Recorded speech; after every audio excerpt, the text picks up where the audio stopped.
দেখো, দিন শেষে সবাই চায় তাকে একজন প্রতিষ্ঠিত মানুষ অনার করুক। তুমি যদি কাউকে ভালোই বাসো, আমার কাছে মনে হয় তুমি তাকে পারফেক্ট করে নাও। একটা পারফেক্ট জিনিস রেডিমেড পাওয়ার চেয়ে তুমি যখন একটা জিনিসকে পারফেক্ট করে তুলবা, তখন ওই জিনিসটা অনেক বেশি মজাদার। সাপোজ তুমি চাচ্ছ একটা স্টাবলিশড ছেলে এসে তোমাকে প্রেফার করুক বা তোমাকে অফার করুক যে আমি তোমাকে মিট করতে চাই, আমি তোমাকে ডেট করতে চাই। এই ব্যাপারটা থেকে অনেক বেশি ভালো হবে যখন একটা ছেলে বাদাম কেনার যোগ্যতা রাখে, সেই জায়গাটা থেকে একটা ছেলে ফ্ল্যাট কেনার যোগ্যতা পর্যন্ত তুমি তার শূন্য হাতটা ধরে রাখা। এই কাজটা সবাই করে না, এবং যারা করে যায় তাদেরকে পুরুষরা কখনো ভুলে না।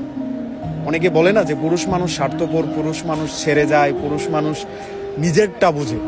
পুরুষ নিজের জন্য আসলে বাঁচেই না, পুরুষ নিজের জন্য করে না, পুরুষ নিজের জন্য স্বপ্নও দেখে না। একটা ছেলে যখন বড়জোর 18, 19, 20 হয়ে যায়, তখন ওর চোখের সামনে সবচেয়ে বেশি কষ্টের ব্যাপার হচ্ছে ওর বাবা মার বৃদ্ধ হওয়ার দৃশ্যটা। তারপর অবশ্যই তার জীবনে কেউ চলে আসে, তখন তার প্রিয় মানুষ, প্রেমিকা, স্ত্রী, এদের জন্যই করতে চায়। আলটিমেট যখন একটা ছেলেকে মোটিভ দেওয়া হয়, ছেলেটাকে মোটিভেশন দেওয়া হয়, দিন শেষে একজন হাত ধরে পাশে থাকতে চায়, পাশে থেকে যায়, তখন পুরুষ তার জন্যই করে। বেশিরভাগ ক্ষেত্রে একটা পুরুষ দেউলিয়া তখনই হয় যখন তাকে কেউই বুঝতে চায় না, না পরিবার, না প্রিয় মানুষ, না বন্ধু বান্ধব। এই জায়গাটা থেকে যখন একটা পুরুষ হ্যাম্পার হয়, তখন আসলে ও আর ঘুরে দাঁড়ানোর ইচ্ছাটাই রাখে না, হারিয়ে ফেলে।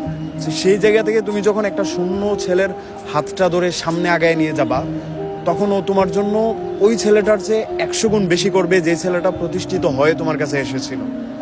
তো আমার কাছে মনে হয় তুমি তাকে রেখে দাও যে শূন্য হাতে ভরপুর ভালোবাসাটা তোমাকে দিতে চায়।